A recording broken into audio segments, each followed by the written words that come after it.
మీరు radio on చేస్తే ఎన్ని స్వరాలు వస్తుంటాయి, ఎన్ని స్టేషన్లు ఉంటాయి. కానీ అన్ని స్టేషన్లో మనతో మాట్లాడే స్టేషన్ ఏదో ఉంటుంది. అక్కడికి రావడం దేవుడి కృప. అందుకే ఈ మెసేజ్లోకి రావడం కూడా దేవుడి యొక్క కృప. ఇప్పుడు చెప్పండి, ఇక్కడికి వచ్చిన తర్వాత ఎవరి గురిండో మాట్లాడతారని ఎదురు చూడకండి. బయలుదేరేటప్పుడు, ఇంటి నుండి బయలుదేరినప్పుడు పద ఈరోజు దేవుడు నీకు దుల్ల కొడతాడని రాకు. మీ ఆవిడికి అలాగ ఉద్దేశించి రాకు. మా ఆయనకి ఈరోజు అవుద్దిలే ఈరోజు అనుకొని రాకూడదు. డైరెక్ట్గా నాతోనే మాట్లాడుతుంది. ఆయనతో మాట్లాడుతుందో లేదో నాకు తెలియదు, కానీ నాతోనే మాట్లాడతాడు. ఎందుకంటే ఏలీ స్థానము నాదే. ఆ రోజు ఏలీ గ్రహించలేకపోయాడు, ఈరోజు సంఘము కూడా గ్రహించలేని స్థితి. నేను ఏం చెప్పట్లే, ప్రవక్త ఆ విషయం చెప్పాడు. ఇంటికి వెళ్ళి చదవాలి.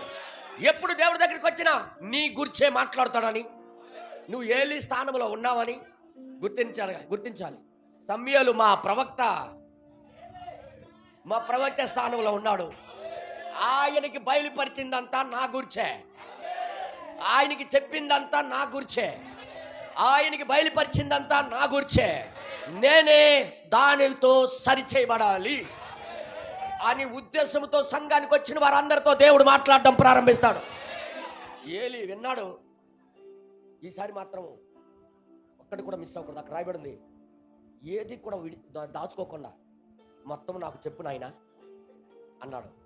ఆయన చదవండి, కిందకి రాయబడింది, చదవండి బ్రదర్. ఒకసారి మీరు చదవాలని కోరుతున్నాను. అయితే ఏలీ సమూయేలు నా కుమారుడా అని సమూయేలును పిలువగా అతడు చిత్తము నేను ఇక్కడ ఉన్నాను, నేను ఇక్కడే ఉన్నాను గురుగారు. ఏలీ నీతో యెహోవా ఏమి సెలవిచ్చును మరుగు చేయక దాచుకోక దయచేసి నాతో చెప్పుము, దయచేసి నాకు చెప్పుము. ఆయన నీతో సెలవిచ్చిన సంగతులలో. ఇప్పుడు చాలా మంది అలాగే ప్రార్థన చేసుకుని వస్తాం సంఘానికి. ప్రభువా ఈరోజు మాతో మాట్లాడు ప్రభువా, నీ దాసుని నిలబెట్టుకొని మాతో మాట్లాడు అంటాం. కానీ మనకి వ్యతిరేకం వచ్చేసరికి టార్గెట్ మాకు చేస్తాడు. ప్రార్థన ఏంటి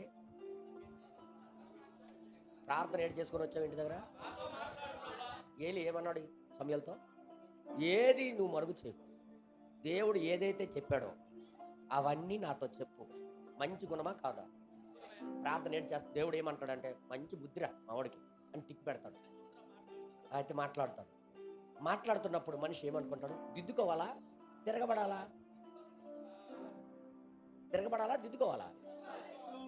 నువ్వేది మరుగు చేయకుండా నాతో చెప్పు, నేను దిద్దుకుంటానని చెప్పినోడు దిద్దుకోవాలా లేదా? అక్కడ ఏం చేశాడు తెలుసా? ఇక్కడ ప్రవక్త ఏమంటాడు చూపిస్తాను మీకు. దయచేసి మీరు